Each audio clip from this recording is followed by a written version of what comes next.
Hello, welcome to another episode of the Rhode Island Small Business Coalition Small Business Live Forum. I'm your host, Dave Dadekian, a small business owner here in Rhode Island. I own Eat Drink Rhode Island, and it's my pleasure to be with you again this week. We've got another great guest with us. We've got a lot of great guests coming up. If you stick around to the end of the show, we'll talk about all the guests coming up. And as always, you can find the Rhode Island Small Business Coalition online at rismallbusiness.org, Facebook, Instagram, and all that. So let's bring on today's guest. It's an honor to have the deputy majority leader of the Rhode Island House with us here today, Representative Scott Slater. He represents District 10, which covers Providence. Welcome. Yeah, thank you, David. Thank you for having me on your show today. As you were saying, I'm a state rep for Rhode Island, but in Providence in particular, my whole district represents Providence District 10, which is Elmwood section of Providence, Reservoir Triangle, and the west end of Providence going down towards the Armory. And so I've been a representative for 13 years, and I'm honored to be here to talk about small business. It's, as you know, as many people say all the time, which it is, it's a backbone of our economy, and the majority of our employment comes from small business. So it's extremely important to listen and to get the input of small business owners and try to make sure our legislative agenda addresses their concerns and issues, especially coming out of the pandemic and how many small businesses suffered with the various guidelines and rules and regs. And so hopefully we're seeing, the end of some of the mask and vaccine mandates and coming more to from a pandemic to endemic. We can support our small businesses and get them, I know we've given some loans and other support, but nearly not enough. And I know there's more that needs to be done. So looking forward to the discussion today. Thank you. Well, there certainly has been a lot done already, and it's been great to see. I want to mention you're a member of the committee, the House Small Business Committee, which is fantastic. Also a member of the Rules Committee, Oversight, and the Finance Committee, of which you're the first vice chair. But so I like to sometimes start off when we've got all that. We've got a representative such as yourself, and also deputy majority leader. To give our listeners a brief civics lesson on exactly what that is, what's the majority, deputy majority leader, and the committees. Just so if you want to just give a brief overview of the committees you're on, and that sort of thing. House Finance Committee. I've been on there 12 years, and that deals with the state budget. And I haven't always been first vice chair, but I'm first vice chair and work closely with the chairman and the rest of the committee members. And the governor generally submits his budget, and from there, after the governor submits the budget, we have hearings on all the various articles in the budget and listen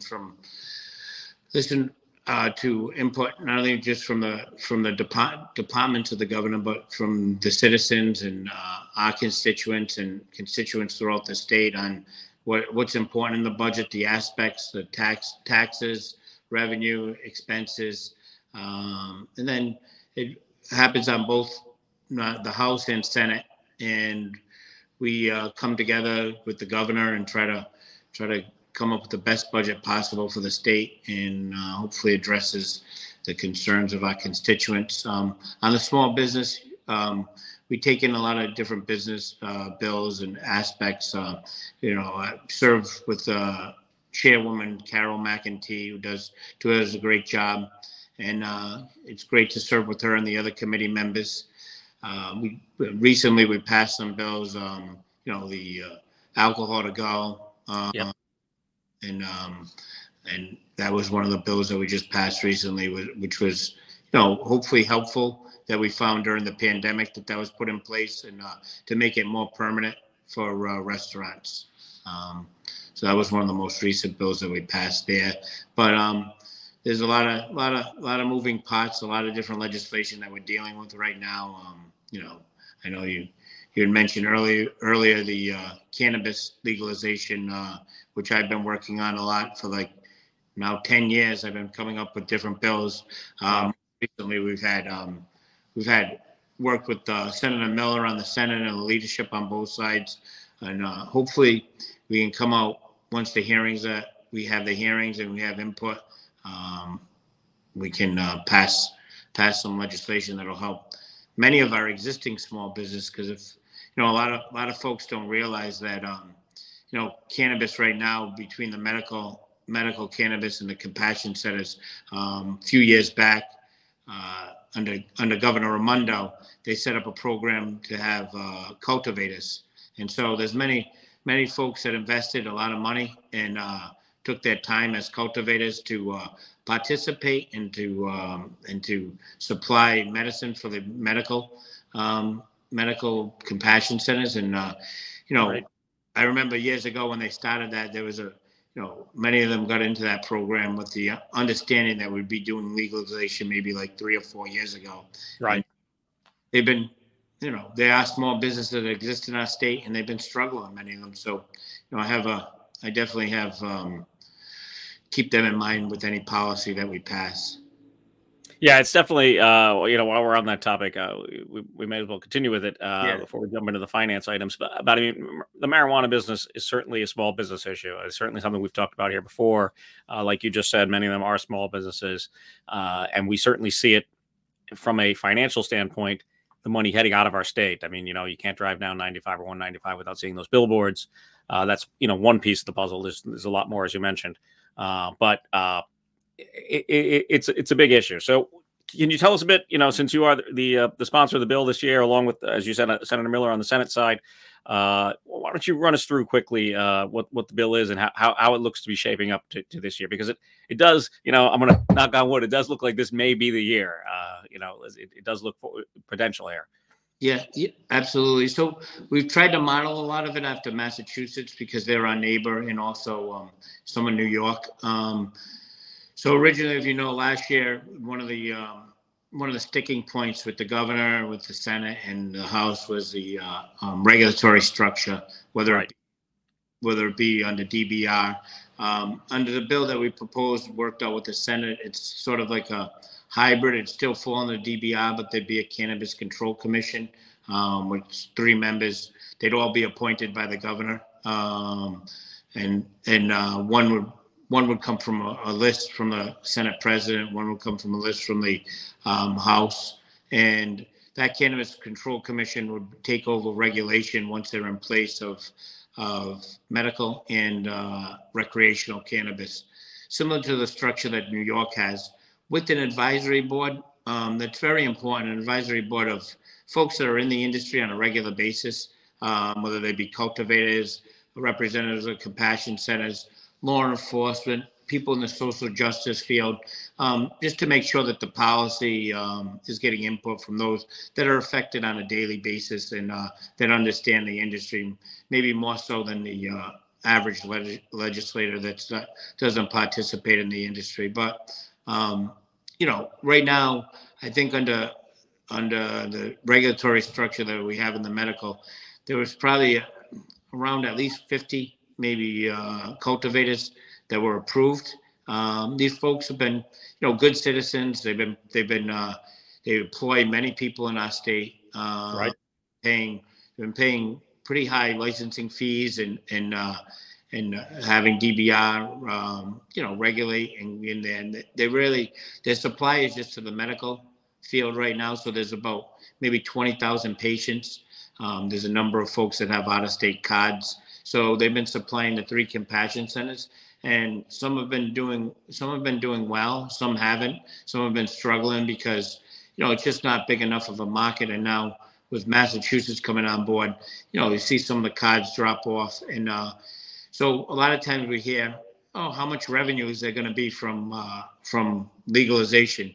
And honestly, I'm not sure. But the one thing I can tell you is I think it's important to protect the Rhode Islanders that made this investment as cultivators, and not only them, but there's also a lot of ancillary businesses that go along that go along with this. People that whether it be whether it be accountants, whether they be HVAC contractors, people that are built out in security places, small businesses that are there.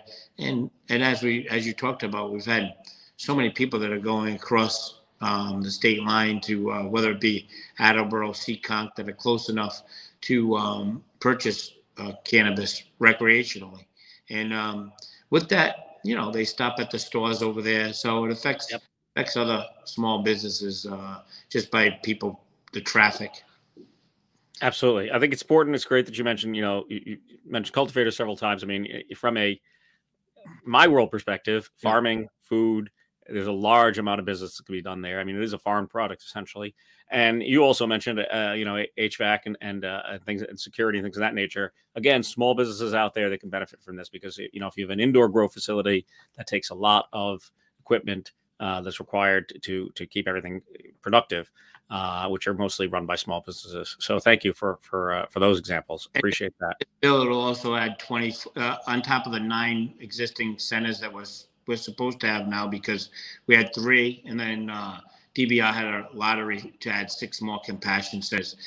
This will add, once we have the Cannabis Control Commission in place, it'll add 24 opportunities for new licenses. A number of them will be social equity, some will be co-ops, and then there'll be opportunities for others that are in the cultivation field or existing in Rhode Island that want a retail shop. Excellent. That's great. So thank you again for that. Thank you. Is there anything else you want to add before we move off the topic of this bill? Is there anything else? No, I think that's it. All right. Well, fantastic. And like I said, it's looking good for this year. So let's see how that goes. So the budget, you talked about the budget. You talked about being on the finance committee, and I know there's been several hearings already regarding some of the small business items in the budget. It's again, a complex procedure, for folks out there that understand. The governor submits, the House Finance reviews, Senate reviews. It needs to go to the full House and Senate. But that's the process to get the budget through. But then there are all these separate sections, like I just mentioned, and one of them this year, very much so, from Governor McKee, was a bunch of small business items. Governor McKee has been, as the LG and on, strong with small business, and it's nice to see. So some of these things have already gone through committee. I just kind of wanted your thoughts on it. How you think it went, how you think feedback has been. Let's start with the reforming of the corporate minimum tax. What do you think of that plan and that proposal? How's that look? I think it's important, reforming the corporate minimum tax. I think over the last few years we've tried to reduce it. I know under Speaker Mattiello we had a proposal that we reduced it somewhat, but I think we can do more. I think it's something that I think stands in the way from some folks as a barrier, especially in my neighborhood, for folks to participate and to open up a small business. So I think it's something that we can do more on and address as we go forward, especially with the money that we got from the federal government and others to try to have a proposal to help additionally for small business. What would you think about a tiered system? The amount of revenue that a small business has, corresponds to their tax. I think that's a good idea because as we know, there's different businesses and different levels of income for the small business. So I definitely think that would be something that we should look at and study and get the input from our existing businesses and how that might help them and how the money can be invested. Great. Reducing the interest rates for delinquent taxes, that seems to kind of be a no-brainer in many ways, but what are your thoughts there? I think it's important actually to reduce the interest rate. I know we've heard from many of the business folks in the business community, and it is important just for the state too, as far as collecting. I think it would help. I mean, I've always been supportive too of trying to put in, how would you say it, like sort of a grace period for folks to catch up, whether it be on property tax issues or their income tax. I mean, it doesn't help the state or the small business by putting people out of business for delinquent taxes. I know I've dealt with that with a number of businesses in my in my area before with sales tax collections and delinquencies. Those can be a little bit different because people have already paid the money. Right. But as we know, it's a struggle when you're a small business and trying to meet payroll and other obligations. Things come up, and I think we should be flexible, and we should be able to. We shouldn't be too punitive, especially on the interest, and that can build up very quickly and provide a problem for. And at the end of the day, it doesn't help us by closing small businesses. Yeah. All it does is put people out of work and put us in a worse situation. So I'd definitely be supportive of something on the interest and making it less punitive. I think that's a great point. And, if you're delinquent, obviously you're going to get a fine. I mean, well, that's understandable. But if you can make that, a grace period or easy to pay, the state's going to collect the money better. I mean, the odds are the states will get the money. Yeah. At the end of the day, I mean, that's the most important thing is having the tax revenue still come in. And if we make the interest too harsh and too punitive, then all you're going to do is put folks out of business, and that's not good for anyone. So right. Sticking with taxes, what are your thoughts on reforming the tangible tax? I know that affects a lot of cities and towns. And hopefully in a positive way to reform it. Absolutely. I think it's important that we. I know we made a huge effort to address the card tax over the years, and hopefully that'll be phased out.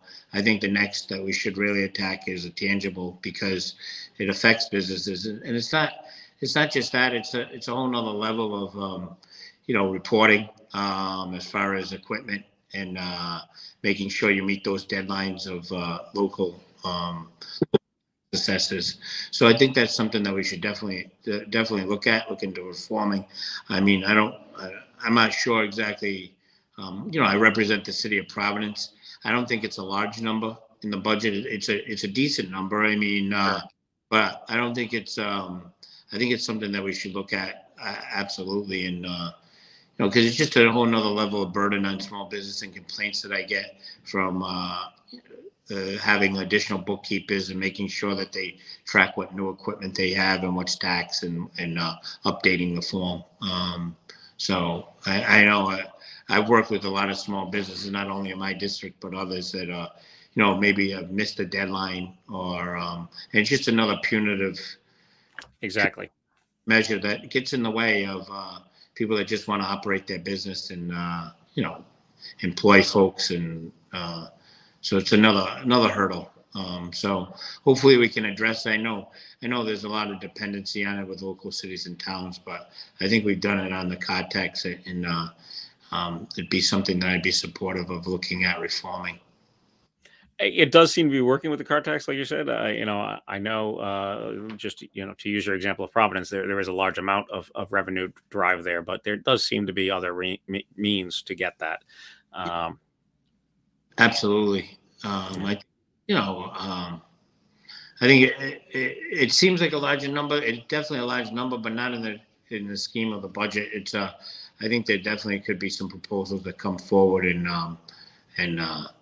try to address that for our small businesses and have more folks open up. Yep. And like you just said, sometimes you miss the deadline, things of that nature. So one of the other roles that has been placed into the budget this year is the idea of a taxpayer steward, a full-time person at taxation to help out small businesses and individuals, not just small businesses, but certainly someone the small businesses could call up and say, hey, what's my situation? What's going on with this tax or that tax? How do you think that's going? Do you think that'll get through this year? I hope so. I don't know if we had a hearing on that yet in finance. Yeah, I don't think that one's gone yet. Yeah, but it's definitely something that I've heard in the past, even with the city when folks have come in to have like a one-stop, because it can get confusing. Because even navigating with small businesses that reach out to me, various rules, regulations, whether it deal with the state Department of Revenue or dealing with your local municipality as far as registering fees, it can be a lot of hurdles. And sometimes you hear, especially from many businesses, and that what happens is I'm paying, but sometimes it's a death by a million paper cuts. They say, Right. just various forms and regulations go through. So to have someone that can be there and that can guide them and help them, it's definitely an important proposal. I'm not exactly sure if that's what that position would be doing, but that's what I would envision. So It seems like it, yeah. I mean, I could just say from my own personal experience, I got a letter last week that I missed a sales tax period. I didn't actually miss it last year. I used the new tax portal, and it didn't get registered because there's actually two tax portals for the state at the moment. But I didn't have any sales tax that quarter last year anyway because of the pandemic. But still, it can be confusing, and I hope that people can get help out that way. yeah, 100%. And then when you get those notices, I mean, you're a small bit, it can become anxious. It can give you anxiety with, like just trying to survive and make your payroll and then have these other constant notifications from department of rules or regs that just sort of get made and you're not aware of, So.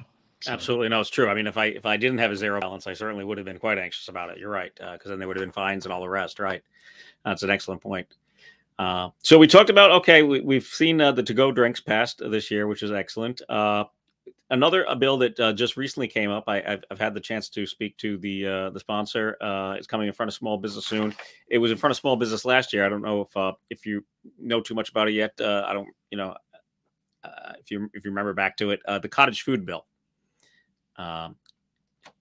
Which bill is that? Say that again. Cottage food to allow people to produce foods at home for retail.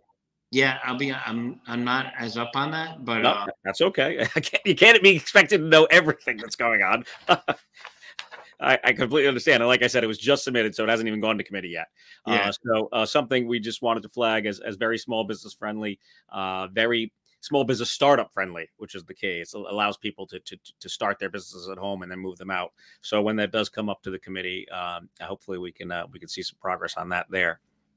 Definitely, it'd be something I'd be open-minded to. So another one that came in front of corporations, so you may not be aware of it yet because it hasn't gone to the full house, is the happy hour bill. Again, something we think is very small business friendly for a lot of restaurants and bars. Yeah, I'm supportive of. I've heard. I feel supportive of it. I've heard there's some that some in the business community but might not like it, but I'm not exactly sure. I haven't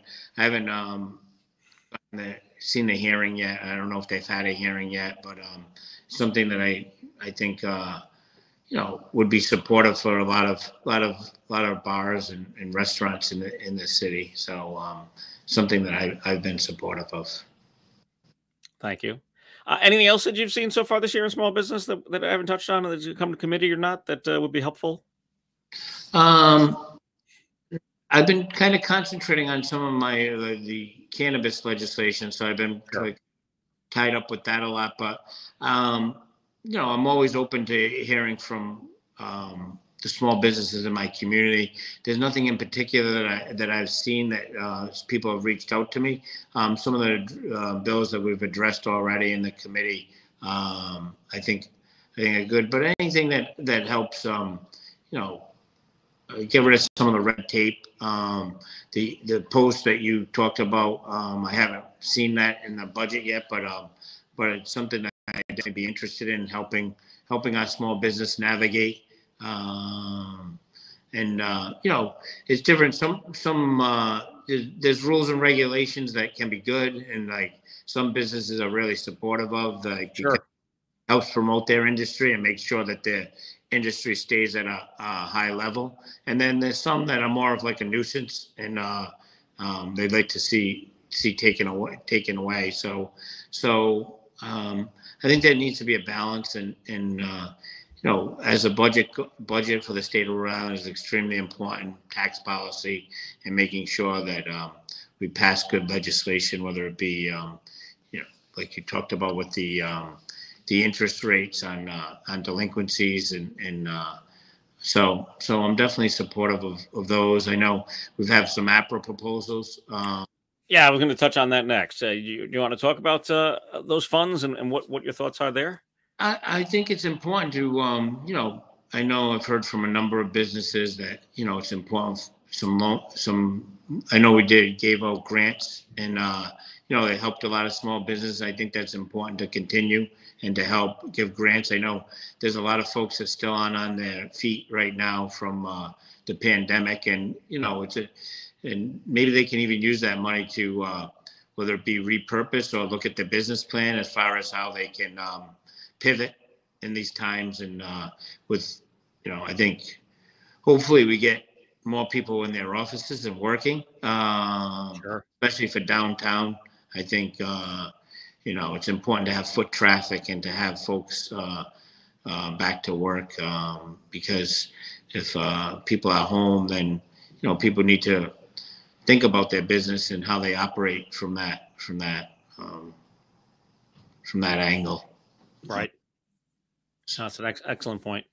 I mean, talking about downtown, I would be remiss if I didn't, plug a friend, Jen Ortiz, who owns Executive Cuts downtown there, does your hair. If I had hair, I would use Jen. But she's downtown, and she's got that barbershop downtown there. And unfortunately, yeah, there's not as much foot traffic. I mean, she tells us this all the time. There's nothing like the foot traffic there used to be 2 years ago.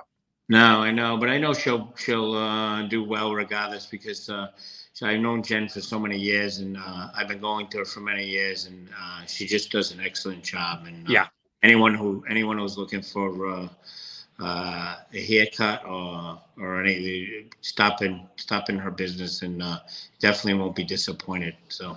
Yeah, no, she's got a great clientele, a good base. But like you said, walk-in traffic is always going to be helpful. So. Percent, I think, like anything. I mean, it's definitely once you can get people back in their offices and downtown and out and about, it definitely helps our businesses downtown. Yeah. So 2 other items that our members have asked about, but also I want to see, Ben, are there any questions on Facebook for the representative?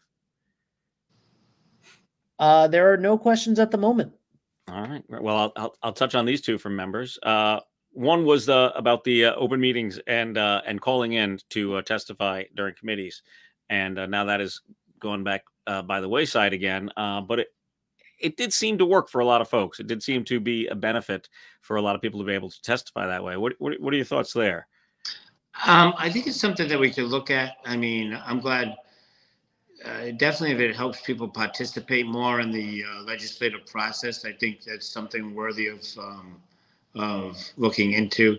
I mean, I know that even written testimony and emails, maybe folks don't feel like they're heard as well, but it's definitely, I know I look at everything that comes in, and I know I pay attention to a lot of what's written and read the stuff even after the hearing. So I think people can still participate. I do love having folks that are there in person, because Sure. I think it adds a whole nother level of engagement and ability to understand issues a little better. But it's definitely something that we can look at, especially with making sure people have better ability to participate in the legislative process. So that would be great. And then the other thing is daylight savings starts this Saturday, Sunday morning. And one of our members is very passionate about it, but he's brought it to many of our members. We've all started to think about it. And it seems, there's a drive to make it permanent. So once the clock moves forward on Saturday, it'll stay that way. It won't go back in the fall. It looks like I thought this was purely a federal issue, and I mentioned it to Senator Whitehouse back in the last summer when we interviewed him on this program, because he appreciates this. But it looks like it also could be driven from state legislators. Any thoughts on that? I don't mean to spring it on you brand new if you haven't really thought about it before. It is something you have to think about for a bit, but something to put into your ear is to keep daylight savings permanent. Yeah, I mean, I'll be honest with you, I haven't really thought too much about it as far as a topic, but I'm definitely willing to listen and hear. I don't know if it affects small businesses negatively. It's definitely something that I'm willing to hear and have a hearing on, and see what the input is. If it's something that is an easy fix that helps the majority of small business, I don't know if it hurts anyone.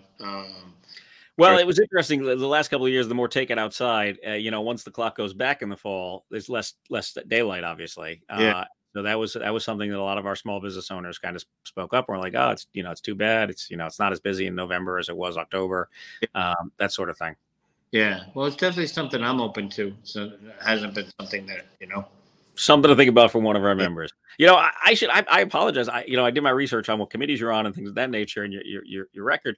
Are you a small business owner yourself? What do you do? Because I think everyone out there should know that our General Assembly is part-time, so you have a full-time job yourself.